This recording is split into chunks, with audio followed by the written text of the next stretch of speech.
বিদেশে আসার পর রমজান মাস আসলে একটা জিনিস খুব মিস করতাম। বাংলাদেশে যখন ছিলাম তখন তো দেখা যেত আমরা সবাই প্রতিবেশীদের বাসায় ইফতার দিতাম।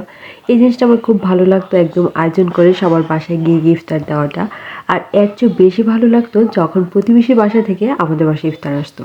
আজকে আমি ইফতার দিব আমার কিছু ফ্রেন্ডের বাসায় এবং কি আমার নেইবারের বাসায়। যদিও আমরা এই সিটিতে নতুন এসেছি, তেমন একটা কারোর সাথে পরিচয় নেই, তো আমার বাসার কাছেই যারা বাঙালি নেইবার আছেন তাদের বাসায় ইফতার পাঠাবো। ইফতার কি কি দিব এর একটা লিস্ট আগেই তৈরি করে রেখেছিলাম। আর ইফতার যা যা দিব এর টুকটাক কাজগুলো আমি আগে থেকেই একটু একটু করে রাখছিলাম, যেন ইফতারের দিন আমার খুব একটা ঝামেলা না হয়। ইফতারিতে দিব তেহরি, তান্দুরি চিকেন আর হালিম। আর এগুলোর মাংস আগের দিনই মেরিনেট করে বা কষিয়ে রেখে দিব। তেহরির গরুর মাংসটা ছোট ছোট পিস করে কেটে নিয়েছি, তারপর দিয়েছি একটু বেশি করে পেঁয়াজ কুচি, আর দিয়েছি আদা রসুন বাটা, টক দই, পরিমাণ মতো লবণ। তেহরিটা আমি রান্না করেছিলাম প্যাকেটের মশলা দিয়ে, তো এখানে নিয়েছি রাঁধুনি তেহরি মশলাটা। আর দিয়েছি তেল, এখানে হাফ কাপ পরিমাণ দিয়েছি রান্নার তেল আর হাফ কাপ পরিমাণ হচ্ছে সরিষার তেল। তো এখন এই সব কিছু দিয়ে গরুর মাংসটা খুব ভালো করে মাখিয়ে নিচ্ছি। আর এইভাবে আমি 15 মিনিট রেখে দিব, তারপরে এই হাঁড়িটা আমি চুলায় বসিয়ে দিব। তো এদিকে তেহরি মাংসটা আমি চুলায় বসিয়ে দিয়েছি, আর এখন ঢাকনা দিয়ে ডেকে একদম লো আঁচে রেখে দিব, এইভাবেই সিদ্ধ হয়ে যাবে। আর এদিকে এখন তান্দুরি চিকেনটা মেরিনেট করব। তো চিকেনটা আগেই ভালো করে পরিষ্কার করে নিয়েছিলাম। এখন দিচ্ছি লেবুর রস, টক দই আর তান্দুরি মশলা। দিয়েছি পরিমাণ মতো আদা রসুন বাটা। আর তান্দুরি চিকেনে যদি ফ্রেশ আদা রসুন বাটা দেওয়া যায় তাহলে খুব সুন্দর একটা ফ্লেভার আসে। আর দিয়েছিলাম পরিমাণ মতো লবণ আর একটু তেল। এখন এই সব কিছু চিকেনের সাথে খুব ভালো করে মেরিনেট করে নিব। আর এটা আমি ফ্রিজে রেখে দিব, যেহেতু এই কাজগুলো আমি আগের দিন করে রাখছি। আর এদিকে আমি আগের দিনই তেহরি আর হালিমের মাংসটাও সিদ্ধ করে রেখেছি।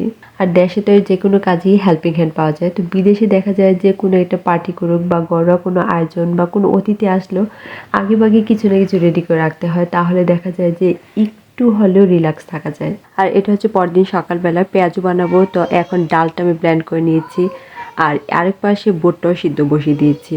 আর পেঁয়াজু বানানোর জন্য ডালের মধ্যে একদম সব কিছু দিয়ে একদম রেডি করে রেখে দিব, যেন বিকেলবেলা শুধুমাত্র ভেজে নিলেই হয়। আর এদিকে একটু বেরেস্তা তৈরি করে নিচ্ছি তেহরিতে দেওয়ার জন্য। আর তেহরিতে পেঁয়াজ বেরেস্তা দিলে খুব সুন্দর একটা ফ্লেভার আসে। আর তেহরি মাংসটা তো আমি আগের দিনই কষিয়ে রেখেছিলাম, আর আজকে একদম ভালো করে সিদ্ধ করে নিয়েছি। আর একদম পানিও ছিল না, তো এখন দিচ্ছি চাল। আর তেহরিটা বানাবো কালিজিরা চাল দিয়ে, তো এই চালটা ধুয়ে আধা ঘন্টা আমি পানিতে ভিজিয়ে রেখেছিলাম। আর এইভাবে চালটা ভিজিয়ে যখন তেহরি বা বিরিয়ানি রান্না করা হয় তখন কিন্তু রাইসটা খুবই ঝরঝরা হয়। তারপর দিয়েছি পরিমাণ মতো একদম গরম পানি, আর দিয়েছিলাম প্যাকেটের অর্ধেকটা মশলা ছিল ওই মশলাটা। আরও দিয়েছি একটু বেশি করে কাঁচামরিচ, কেওড়া জল আর পেঁয়াজ বেরেস্তা।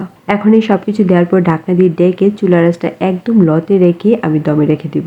আর তান্দুরি চিকেনটা ফ্রিজ থেকে বের করে নিয়েছি, ওভেনে দিয়েছি বেক করার জন্য। আর এদিকে আমি হালিমটা রান্না করে নিব। তা হালিমের ডালটা অলরেডি সিদ্ধ হয়ে গেছে, এখন দিচ্ছি মাংসগুলো। তো এখানে হালিমটা রান্না করে নিয়েছি, আর হালিমটা ওঠানোর আগে একটু পেঁয়াজ বেরেস্তা দিয়েছিলাম, আর দিয়েছি একটু বেশি করে কাঁচামরিচ। আর এদিকে বুট ভাজি করে নেব, আর এই সাইডে পেঁয়াজগুলো বেজে নিচ্ছিলাম। আর লাস্ট মুহূর্তে এত তাড়াহুড়া হয়, মানে কি বলবো, যে মনে হয় যেন সময়ের মধ্যে পারবো কিনা। আর যেহেতু সবগুলো কাজ একা একা করতে হয়, মানে সবসময় টেনশনের মধ্যে থাকতে হয়। আর যেহেতু রমজান মাস, অন টাইম আসলে না দিতে পারলে খুবই খারাপও লাগবে। তো আমি চাচ্ছিলাম যেন ইফতারের অনেকটা সময়ের আগেই যেন ইফতারগুলো দিয়ে দিতে পারি। তো আমার দিকে রান্না করা শেষ, এখন প্যাকেট করে নিচ্ছি। আর তেহরিটাতে এত ঝরঝরা হয়েছিল আর খুব সুন্দর একটা ফ্লেভার এসেছিল, আলহামদুলিল্লাহ খেতেও খুবই মজা হয়েছে।